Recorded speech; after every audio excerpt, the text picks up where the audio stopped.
Je voudrais tous vous saluer, tous ceux qui nous ont rejoints. Soyez toutes et tous les bienvenus. Nous voulons vraiment que ce matin soit un temps encore de grâce, de bénédiction. Je voudrais remercier vraiment toute l'équipe de Louange. Vraiment vous féliciter. Je dis bien vous féliciter.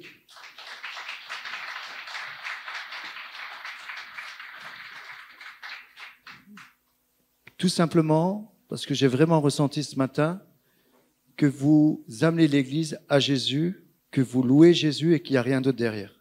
Vous n'êtes pas là pour vous produire, vous êtes là simplement pour amener la présence et glorifier Dieu. Et pour cela, je veux vraiment vous féliciter. Et c'est ce que je veux pour cette Église, en tout cas. Alors, ce matin, c'est un message particulier que nous puissions nous laisser toucher ce matin. Je crois que ça va parler à beaucoup. Le titre est le suivant. N'aie pas peur, vas-y. Josué. Je suis dans cette suite avec Moïse. Ce matin, je veux parler de Josué. Ce message sera fait en deux parties. Mais en préparant ce message, je me suis rendu compte que le Saint-Esprit travaillait à davantage parler sur les craintes, sur les peurs. Et c'est ce que Josué a vécu. Et nous allons voir ensemble que la peur est l'ennemi principal de la foi. Vous vous souvenez quand Jésus va dire à ses disciples, traversez de l'autre bord, je vous attends de l'autre côté. Jésus va s'endormir dans la barque. La tempête va surgir, l'eau va rentrer, les disciples commencent à avoir peur. Ils ont tellement peur qu'ils vont réveiller Jésus. Alors que Jésus leur a dit, je vous attends de l'autre côté, je serai là avec vous. Ils vont réveiller Jésus et Jésus va leur dire, pourquoi avez-vous peur et vous qui n'avez pas la foi? Comment n'avez-vous point de foi? Pourquoi avez-vous ainsi peur? Comment n'avez-vous point de foi? Jésus, nous le voyons, il va opposer la peur à la foi. Amen. Je voudrais mettre cela, en toile de fond. Notre ennemi, l'ennemi de la foi, c'est la peur. Ce matin, je voudrais faire un gros plan sur Josué. Ce matin, j'aborde un petit peu le sujet de Josué, mais je pense que ça sera la semaine prochaine où vraiment j'approfondirai. Je vous invite vraiment à lire les premiers chapitres de Josué. Alors, Josué est un type de Christ. À travers de Josué, nous pouvons voir Jésus, tout simplement, qui va venir. Nous devons, et nous pouvons, nous identifier à Josué, à son courage, à sa loyauté, à son intégrité, à ce qu'il est. Quand on étudie le personnage Josué, c'est vraiment un personnage qui m'a séduit. On le voit auprès de Moïse, le seul autorisé à aller sur la montagne. Il attendait Moïse quand il descendait et que malheureusement le peuple était là devant le veau d'or. Josué était là. On le voit, Josué, qui va avec Moïse dans la tente d'assignation. On le voit que c'est un homme qui a du courage, qui est fidèle et qui n'a pas peur de s'engager. Et qui va vaincre ses peurs et qui va vaincre les peurs du peuple pour entrer dans ce que Dieu a pour lui. C'est Moïse qui va changer son nom. Josué, au départ, son nom c'est Osée. Osée veut dire délivrance. Son nom évoque celui qui nous délivre du pouvoir des ténèbres. Et c'est à la suite de cette demande de Moïse d'envoyer 12 espions pour prendre le pays de Canaan, pour le repérer. Et c'est à la suite, à ce retour-là, qu'il va appeler Osée Josué. Josué, qui veut dire, en hébreu, Yeshua. On l'a chanté ce matin. Yeshua. Yahvé a sauvé. En grec, c'est Jésus. Yeshua. L'Éternel est sauveur. Nous n'avons pas seulement besoin d'une délivrance, de oser, mais nous avons besoin d'un sauveur qui est Yeshua. Un parallèle pour notre vie. Jésus n'est pas simplement et seulement notre Seigneur, il est aussi notre Sauveur. Ou, à l'inverse, il n'est pas seulement notre Sauveur, il est aussi notre Seigneur. Il est venu, Jésus, à travers du type de Christ, de Josué, il est venu nous faire sortir d'Égypte pour nous amener au pays promis, de la puissance des ténèbres, royaume de la lumière. Et c'est Jésus qui nous conduit aujourd'hui dans le royaume de Dieu, qui nous conduit aujourd'hui dans ce qu'il a pour lui, pour nous. Nous allons voir ensemble que la peur a voulu faire avorter plusieurs fois le peuple d'Israël et l'empêcher d'entrer dans le pays de Canaan. C'est souvent la peur. Et cette peur, nous voyons Josué et Caleb va la dominer.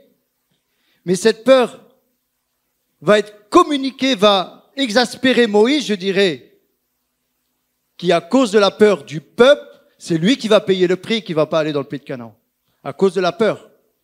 La peur, on va en parler ce matin, c'est un esprit. Un esprit qui a peur.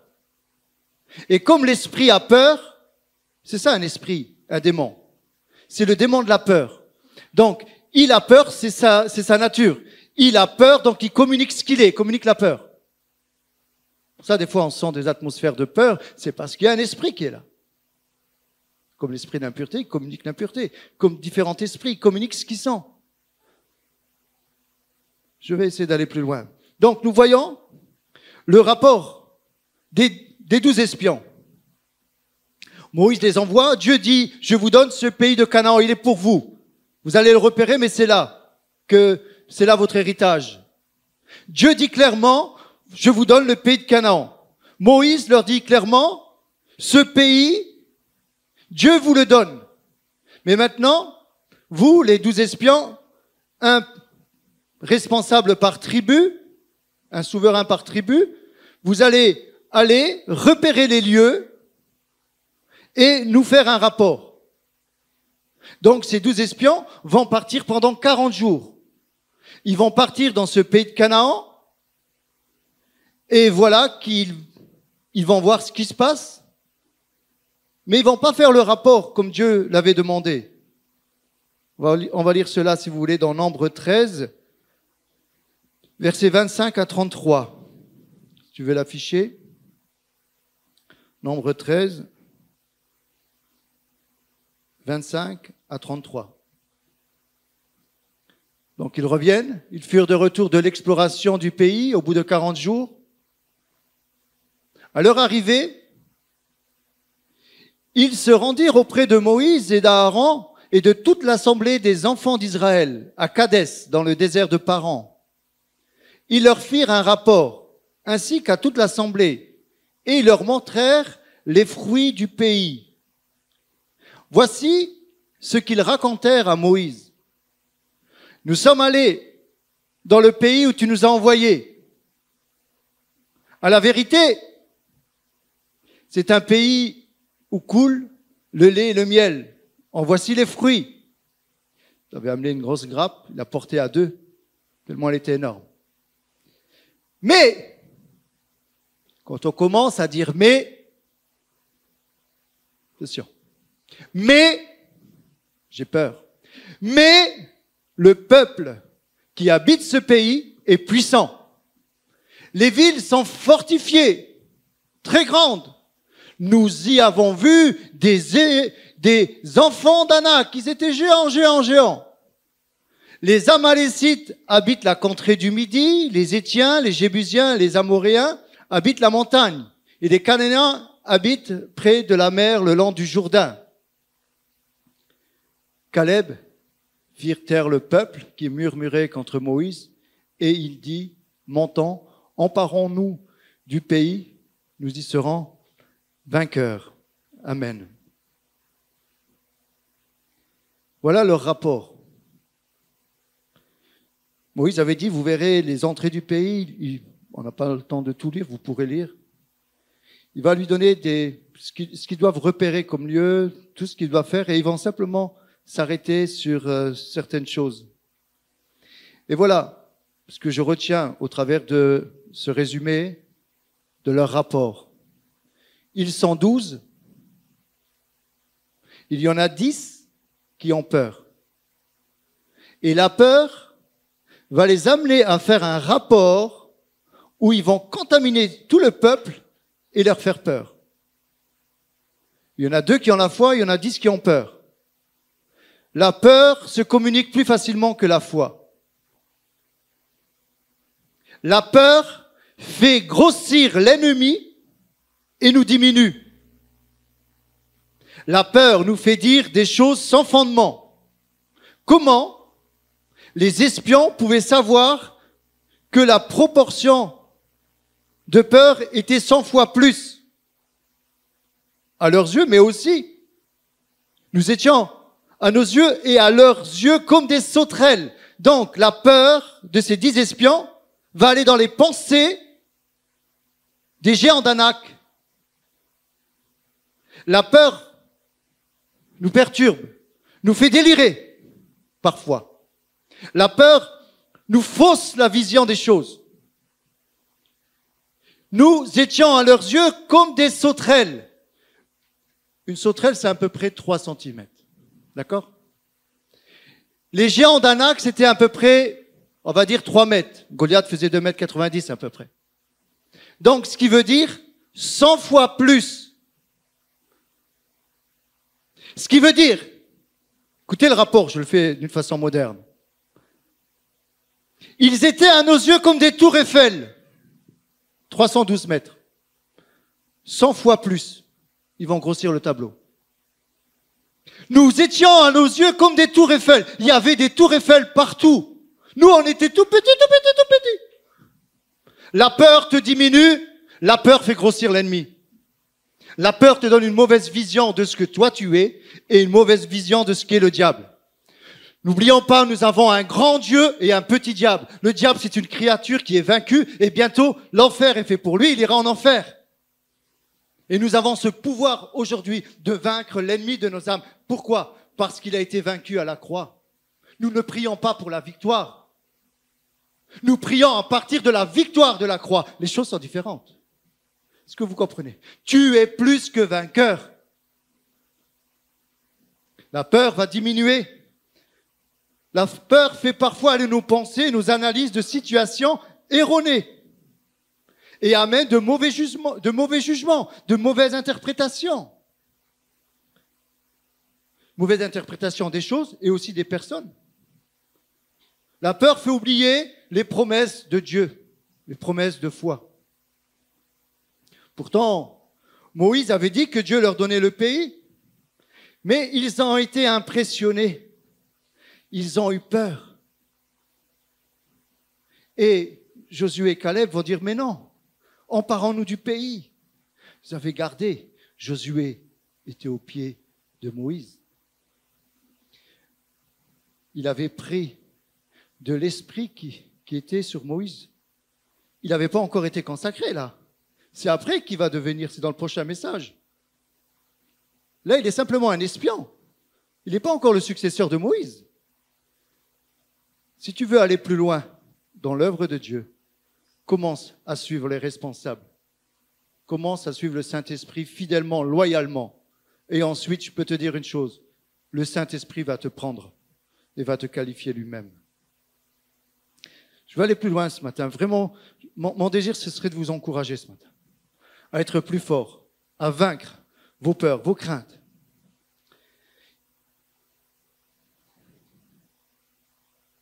Ils vont dire à la vérité. Pourquoi ils vont dire à la vérité? À la vérité. J'arrive pas à comprendre. À la vérité, c'est un pays où coule le lait et le miel. Mais amen. Amen, vas-y. Mais, quand on dit mais, comme je le disais tout à l'heure, mais le peuple qui habite est tellement puissant. C'est comme si nous disions aujourd'hui, les promesses de Dieu sont belles, sont grandes, mais elles ne sont pas pour nous. C'est ça. À la vérité, la parole de Dieu, c'est beau ce que dit dans la parole de Dieu. Mais c'est pas pour moi. Moi, je suis un petit. Moi, je suis comme une sauterelle. On va prier tout à l'heure pour ceux qui ont le complexe de sauterelle. Pour tous ceux qui se sentent comme une sauterelle ou un criquet, on va prier pour que vous puissiez vous débarrasser de ça et devenir un homme, une femme de Dieu. Je disais que la peur se communique facilement. La crainte peut nous amener à agir d'une façon charnelle et non spirituelle. Et mettre même la parole de Dieu en pause pour laisser place à un esprit de peur. Combien de passages bibliques ont amené le peuple, à cause de la peur, à douter des promesses de Dieu, que ce soit dans l'Ancien ou dans le Nouveau Testament. Particulièrement le peuple dans le désert. Dieu va encourager Josué à ne point avoir peur. Ce matin, je voudrais vraiment vous encourager à ne point avoir peur. Pourquoi? Parce que Dieu va donner un signe à Abraham, à Isaac. On le voit avec tous les hommes de Dieu. On le voit aussi dans le Nouveau Testament. Le signe que Dieu va donner, c'est « Je serai avec toi ». Voilà le signe. Pourquoi tu as peur? Si tu vis sans Dieu, tu peux avoir peur. Mais si ta vie est dans les mains de Dieu, pourquoi? De qui aurais-je crainte? Dit le psalmiste. C'est Josué et Caleb qui vont dire au peuple, ayez courage. Nous allons conquérir le pays à cause des promesses de Dieu. N'ayez pas peur, regardez à Dieu et non aux ennemis. Ils sont vaincus, l'ennemi est vaincu. L'ennemi est vaincu à la croix, c'est fait. C'est fait. Est-ce que vous comprenez que Paul va dire qu'il a livré en spectacle toutes les puissances, tous les démons ont été vaincus. Il va prendre l'exemple militaire. Lorsque en guerre, les Romains prenaient l'ennemi, ils prenaient ces généraux, ils les traînaient, ils les attachaient, les traînaient le long de la route tout autour pour qu'ils soient livrés en spectacle devant la population. Et Paul va prendre cet exemple pour dire que l'ennemi et sa puissance a été vaincus, ont été livrés en spectacle. Et parce qu'ils ont été vaincus, nous sommes ce matin plus que vainqueurs. Quels sont tes défis ce matin? Est-ce que tu es en face des géants d'Anak? Ou est-ce que tu veux ce matin être en face de la parole de Dieu? Tu veux te ranger avec ces 10 espions ou tu veux te ranger qui n'ont pas eu la foi ou avec ces 2 espions qui ont eu la foi, Josué et Caleb? Je vais plus loin. Nos sens physiques ne sont pas toujours bons conseillers. Je répète. Nos sens physiques ne sont pas toujours bons conseillers et nous amènent parfois à avoir peur. C'est sûr que si je commence à voir des personnes de 3 mètres, toi Laurine qui fait 1m10, tu te dis mais c'est ma nièce, hein. On règle ça après. C'est sûr si elle se mesure.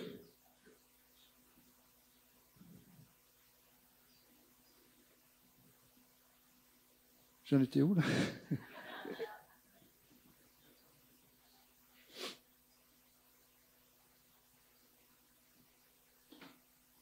Je disais que nos sens physiques ne sont pas toujours bons conseillers.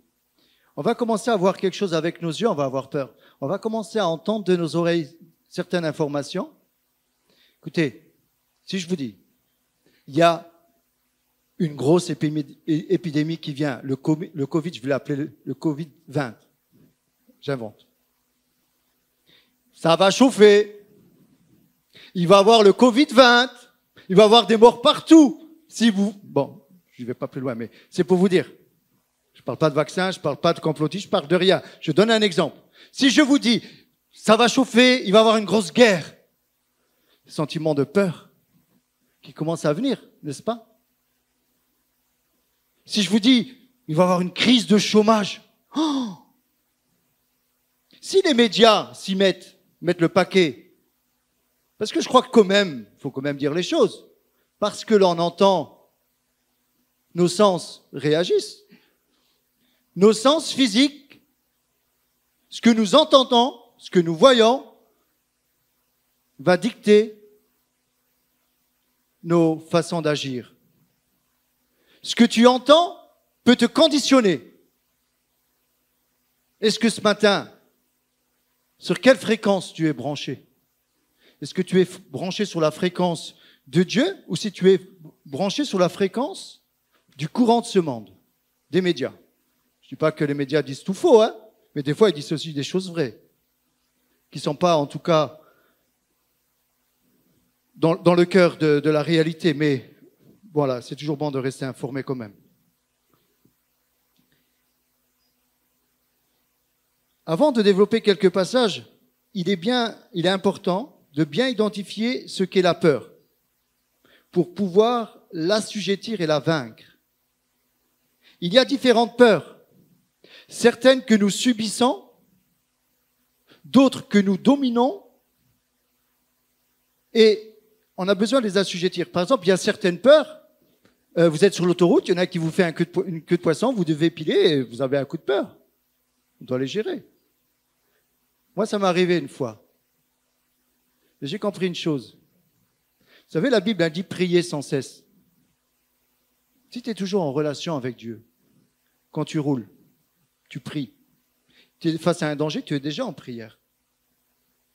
Prier sans cesse. Et là, face à la peur, vous êtes déjà en train d'avoir une position spirituelle. Il y a certaines peurs, voilà, qu'on doit subir. Mais il y a certaines peurs que l'on doit dominer. Il y a certaines peurs qu'on doit analyser. Il y a certaines peurs que l'on doit vaincre.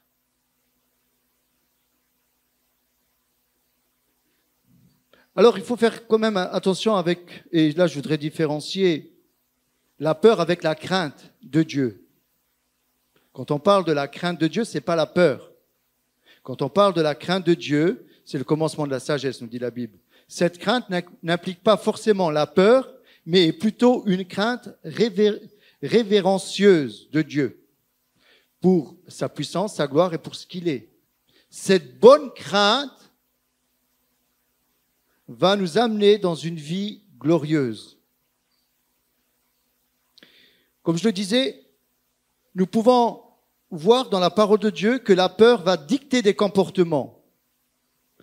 Et souvent, cela va devenir une arme dans les mains du diable.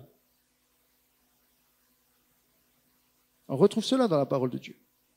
Vous vous souvenez de Sarah? Elle va mentir, la femme d'Abraham, parce qu'elle a peur. Elle dit, non, je n'ai pas ri.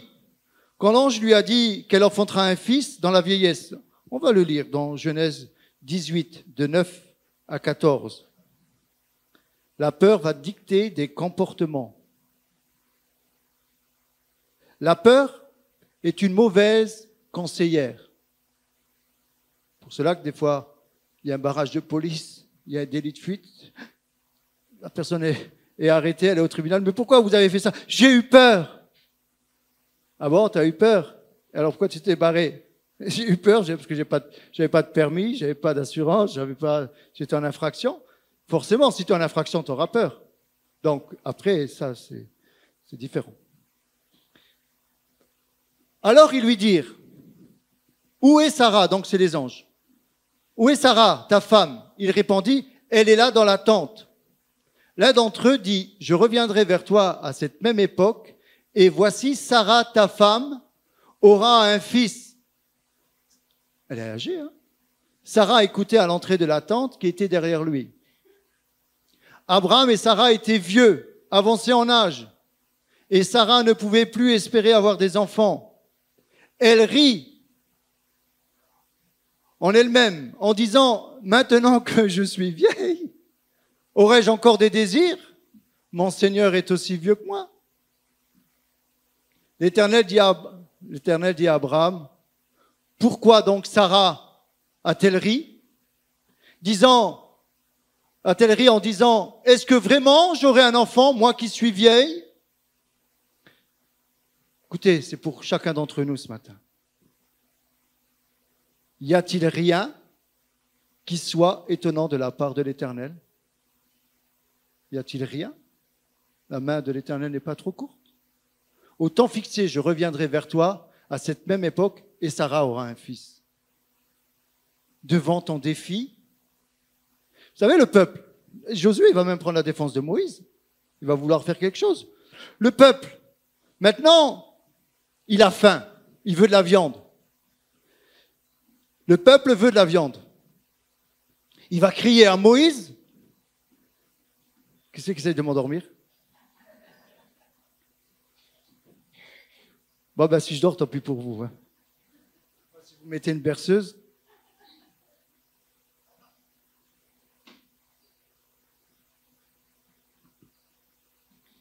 Le peuple a faim. Il veut de la viande. Il va crier à Moïse. Le peuple a peur de mourir de faim. Il va crier à Moïse. Moïse, pourtant, il a vécu tellement de grandes choses. Il est toujours en marche. Il va dire, mais où je pourrais trouver de la viande pour tout ce peuple? Je ne peux pas abattre tout le troupeau. On n'a pas assez. Comment puis-je nourrir, je ne sais pas moi, 1 million de personnes? Il fallait avoir une dose de foi, hein, dans le désert. Nourrir le peuple qui crie à lui, qui a peur, qui est prêt à le lapider. Dieu va dire à Moïse, ma main n'est pas trop courte pour agir. Dieu, il met toujours la barre plus haute, plus haute, plus haute. C'est quoi ton défi ce matin?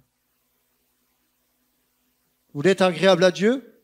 Nous pouvons être agréables à Dieu lorsque nous avons la foi. Mets la barre plus haute ce matin. Quel que soit ton défi, ne te laisse pas gagner par la peur, mais pense que Dieu est le Tout-Puissant. Lève, mets la barre plus haute. On a un grand Dieu et un petit diable. Souvent, nous sommes plus impressionnés par le diable que par Dieu. Souvent, nous sous-estimons Dieu et nous surestimons le diable. Comprenons que le diable, c'est une créature qui a été vaincue.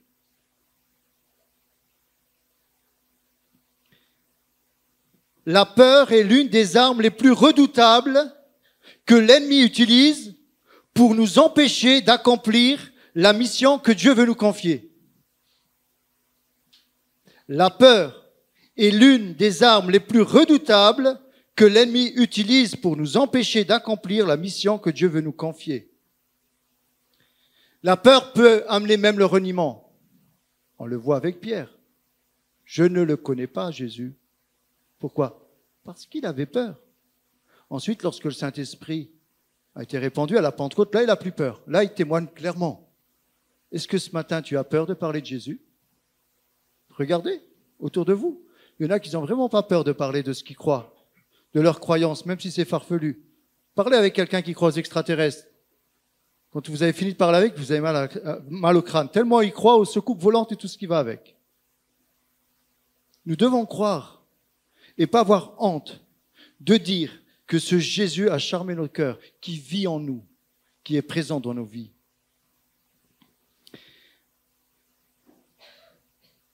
Alors, comme je le disais, je voudrais vraiment que ce message soit un encouragement pour ceux qui n'osent pas s'engager dans différents domaines, que ce soit spirituel, familial, sentimental, le mariage, professionnel, associatif ou autre.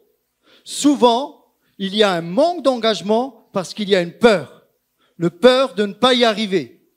Moi, je ne me marie pas parce qu'avec tout ce qui se passe, j'aimerais te dire, si tu n'es pas en Christ, tu peux avoir ces peurs. Mais si tu es en Christ, la corde à 3 fils ne se rend pas facilement. Amen. Moi, je ne veux pas me marier. Et puis si je perds mon emploi, vous voyez toutes les peurs qui viennent.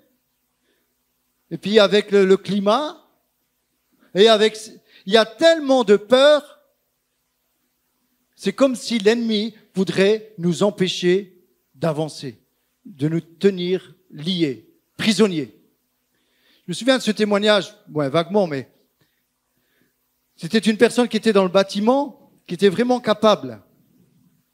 Je crois même qu'elle faisait des maisons après 16 heures.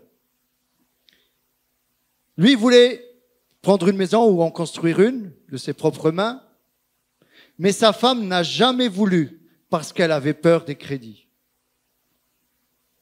Il était largement capable, mais les peurs ont fait qu'à la retraite, il s'est retrouvé en location. Il y a beaucoup de personnes qui ont des capacités physiques, humaines, professionnelles, qui ne les exercent pas parce qu'elles ont peur. Et aussi parce qu'elles n'ont pas confiance en elles. Peut-être ce matin, tu as peur. Pourquoi? La peur fait que tu perds confiance en toi. Tu perds confiance en toi. Peut-être tu as traversé des moments très difficiles dans ta vie. Peut-être tu as été trahi, tu as été insulté, tu as été trompé.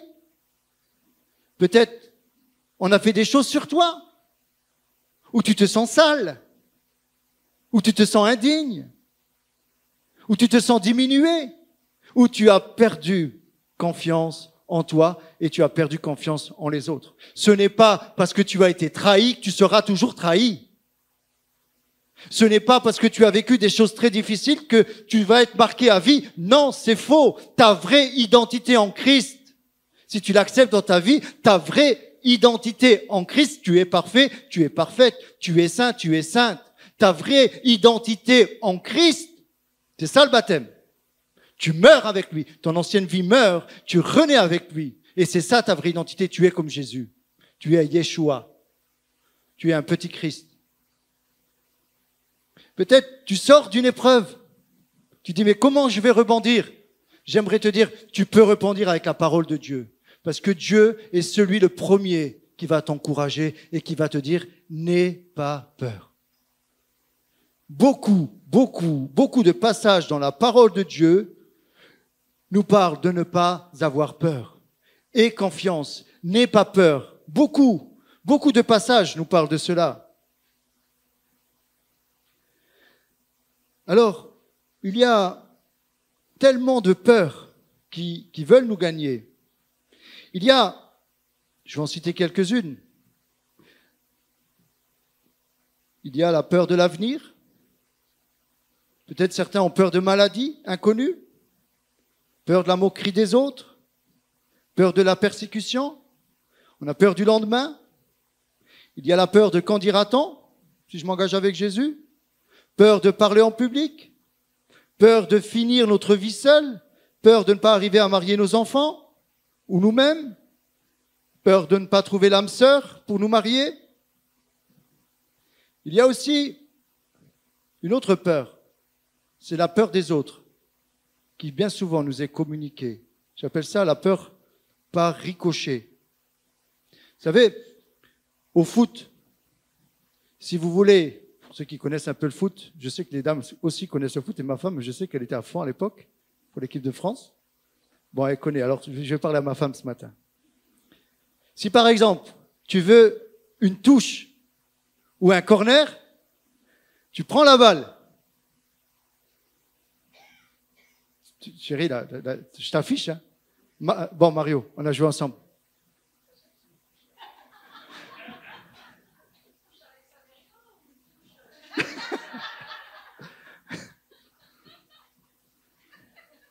Bon, je vais parler au foot. Allez, est-ce qu'il y a une femme qui connaît le foot? Ah, Lila, tu veux un corner. Qu'est-ce que tu fais? Tu prends ta balle qui est là, tu as ton adversaire qui est là. Tu tires. Alors, tu tires sur l'adversaire et la balle va. Et donc, tu auras le corner. Et alors, l'autre, il y est pour rien. L'autre, il va te dire, ouh, si je t'attrape. C'est la même chose pour une touche. Au foot. Moi, je jouais au foot à l'époque. Et quand on était fatigué, quand on était à l'arrière, souvent on voulait souffler un peu, on tirait le ballon sur l'adversaire et ça allait en touche alors qu'il n'y était pour rien. C'est comme ça, le foot.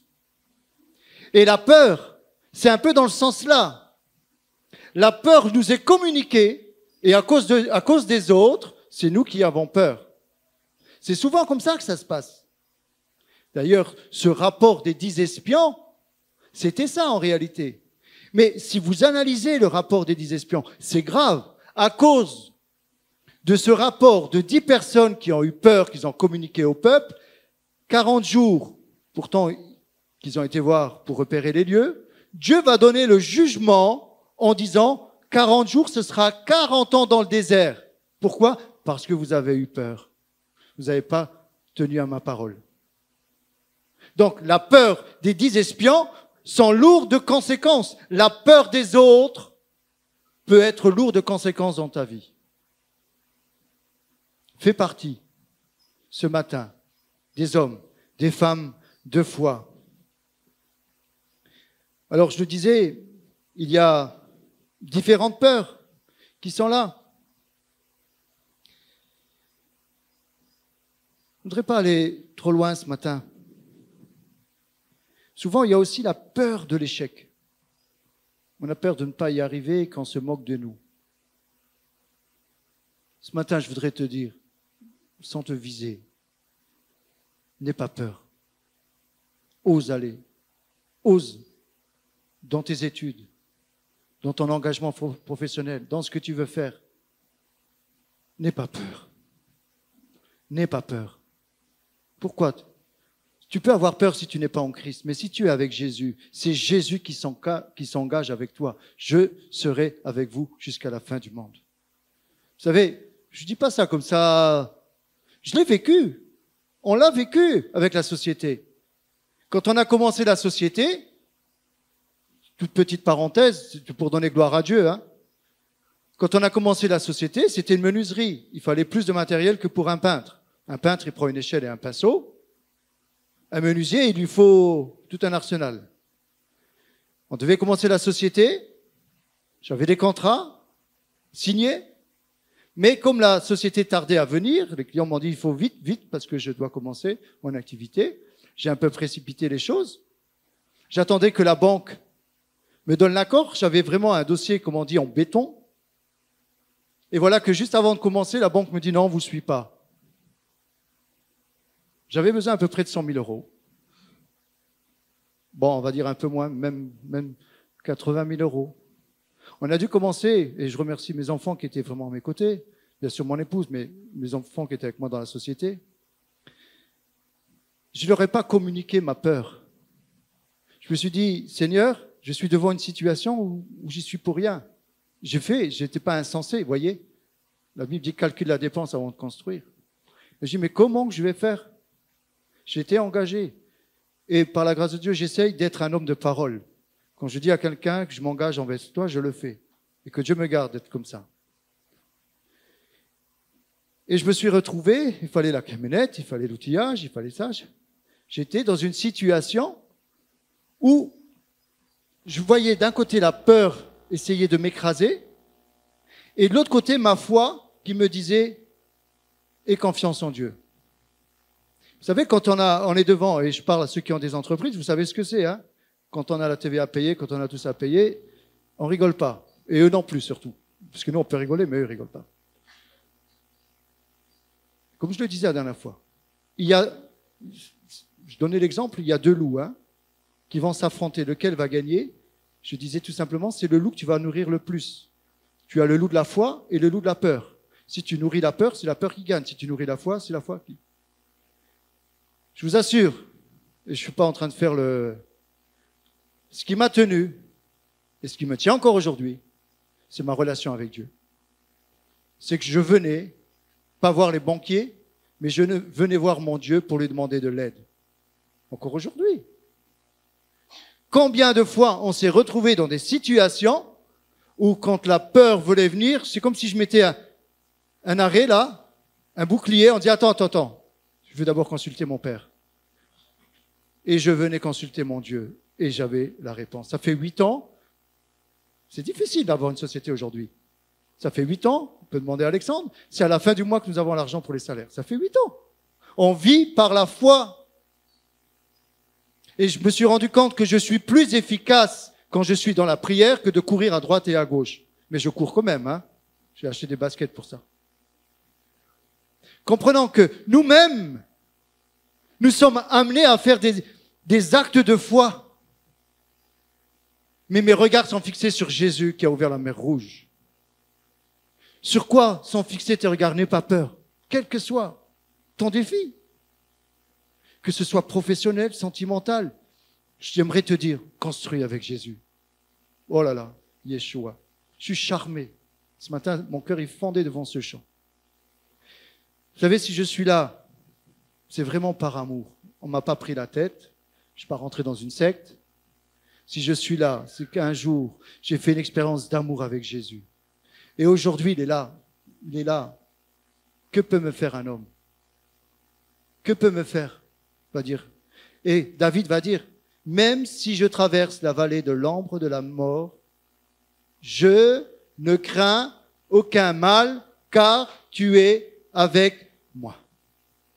Quel que soit ton défi, j'aimerais te dire, change de lunettes. Vous avez déjà vu des jumelles? Tu prends des jumelles, si tu les mets à l'envers, tu as déjà mis les jumelles à l'envers? Non. Qui a déjà pris des jumelles? Non, mais est-ce qu'il y en a quand même qui... Il y a personne... Ah, bon. Ça m'a fait peur. Quand tu prends des jumelles, si tu les mets à l'envers, qu'est-ce que tu vois? Tu vois très loin.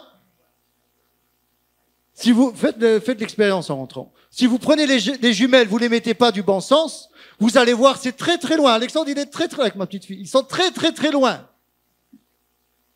Mais si je les mets dans le bon sens, ils sont tout près. Et il y a une vis de réglage. Si je veux qu'ils soient encore tout près de moi, je règle. Sur quoi est basée ta vue? Sur l'épreuve ou sur la foi?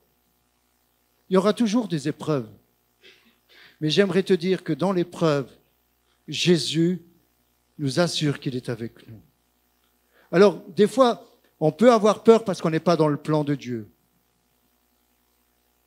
Il y a certaines peurs parce qu'on n'est pas dans le plan de Dieu. Maintenant, j'aimerais te dire, si tu comprends que tu n'es pas dans le plan de Dieu et que tu veux te débarrasser de ces peurs, je ne vous culpabilise pas. Je dis simplement que la Bible nous aide à nous dire et nous dit, repens-toi, change, abandonne le péché. Et j'aimerais vous dire, pour ceux qui ont vécu des traumatismes au niveau de la peur, une fois que vous avez été libérés, une fois que vous avez été pardonné, c'est fini. Arrêtez de laisser la peur toujours venir du passé. Il y a eu un problème, il y a eu un problème. Il y a eu pardon, il y a eu repentance, maintenant c'est fini. Mais l'ennemi revient toujours à la charge. Toujours à la charge. Pourquoi? Parce qu'il veut te faire peur. Il essaye de te tenir comme il peut. Je termine avec le lion. Vous savez pourquoi les lions rugissent? Dorian, tu peux me trouver un lion ou Benoît? Pas en liberté, hein? Tu peux me trouver un lion qui rugisse? 2 minutes. Bon, ok. Alors je vais lire. Pendant qu'il me trouve un lion.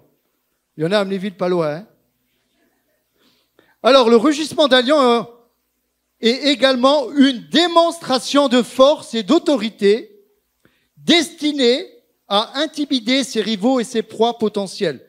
Je vais simplement changer, dans ce contexte-là, le lion en diable. D'accord? C'est pas beau, ça?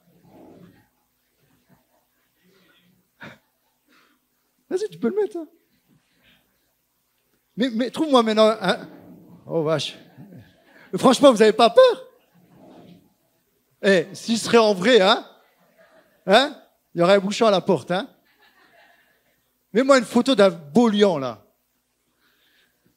Alors, le rugissement d'un lion est également une démonstration de force et d'autorité destinée à intimider ses rivaux et ses proies potentielles. Pour les prédateurs rivaux, comme les hyènes et d'autres lions, le rugissement est un avertissement pour s'éloigner. Pour les proies, il peut créer de la confusion ou de la peur, offrant au lion un avantage psychologique pendant une chasse. Le rugissement d'un lion est si fort qu'on peut l'entendre à 8 kilomètres. D'ailleurs, des fois, on l'entend d'Amnéville à la maison. Hein, parce qu'Amnéville, c'est à côté, là. Des fois, on l'entend. C'est vraiment impressionnant. Le rugissement est si fort qu'il peut être entendu à 8 kilomètres de distance et atteint, écoutez bien, pour ceux qui connaissent un petit peu dans l'isolation, 114 décibels sur 1 mètre, hein, à une distance environ d'1 mètre. Ce qui équivaut environ à 25 fois le bruit d'une tondeuse électrique. Vous savez, Olivier, quand on n'arrive pas à faire la sieste, parce qu'il y en a un qui tend sa tondeuse, imagine-toi 25 fois plus. Lorsque les lions rugissent, ils disent en fait aux autres lions, cette zone nous appartient.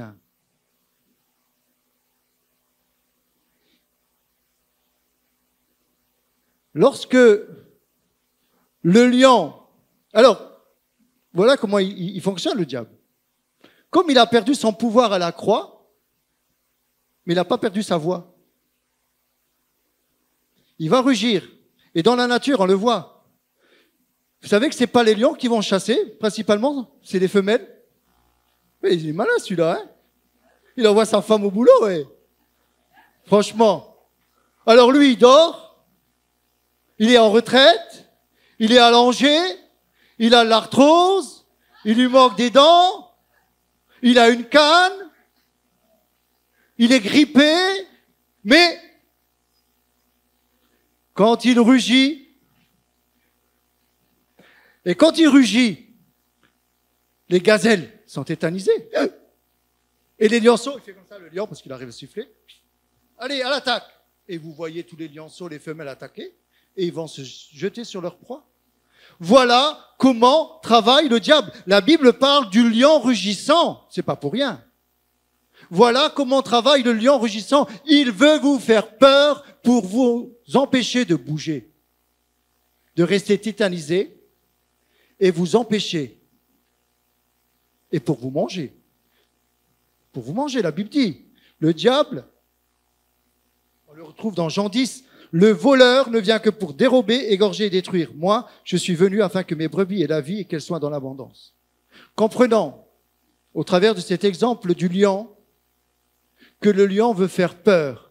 Et quand il fait peur, ensuite, c'est plus facile d'avoir sa proie. Il y a plusieurs messages au travers du rugissement. Ça veut dire que c'est mon territoire.